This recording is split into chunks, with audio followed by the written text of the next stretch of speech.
இன்றைக்கி வந்து ஒரு பிரேக்ஃபாஸ்ட் ரெசிபி தான் பார்க்க போகிறோம். பாப்பாவுக்கு ஊருக்கு போனதுலேருந்து பாஸ்தா நூடுல்ஸ் இதெல்லாம் நான் எதுவுமே பெருசாக செஞ்சே கொடுக்கல. ஒன்ஸோ ட்வைஸோ தான் செஞ்சு கொடுத்தேன். அதனால் இன்றைக்கி கவரை பார்த்துட்டு நேற்றெல்லாம் கேட்டுருந்தாங்க.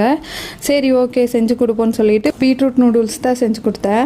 நூடுல்ஸ் வந்து பேபி நூடுல்ஸ் இங்கே அவைலபிளாக இருக்கும் 1010ங்கிற பிராண்டில். அதில் தான் வாங்கி வச்சு எப்போவுமே அவளுக்கு ஒரு 10 monthsலேருந்தே இது வந்து கொடுத்துட்ருக்கேன்.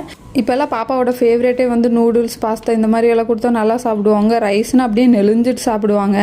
அதனால் இன்றைக்கி மார்னிங் வந்து அவள் கேட்ட மாதிரி நூடுல்ஸ் தான் செஞ்சு கொடுத்துருந்தேன். ரொம்ப விரும்பி சாப்பிட்டா. அப்புறம் அவளோட பீட்ரூட் வந்து ரொம்ப ஃபேவரெட்டு. பீட்ரூட்டில் ரைஸ் செஞ்சால் கூட நல்லா சாப்பிடுவா.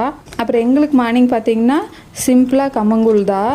ஏன்னா ரொம்ப ஹீட்டாக இருக்குது, ரொம்ப பெருசாக சாப்பிட்ணும் போல் இல்லைன்னு சொல்லிட்டு மார்னிங் ஹஸ்பண்ட் வந்து கூழ் செய்கிறியான்னு கேட்டிருந்தாரு. அதுதான் இன்றைக்கி செஞ்சு நாங்களும் சாப்பிட்டோம். இந்த பீட்ரூட் நூடுல்ஸ் ரெசிபி வந்து நான் ஃபஸ்ட்டு பீட்ரூட் பாஸ்தா ரெசிபி போட்டிருக்கிறேங்க. வேணுங்கிறவங்க செக் பண்ணி பார்த்துக்கோங்க. பாய், நாளைக்கு பார்ப்போமா.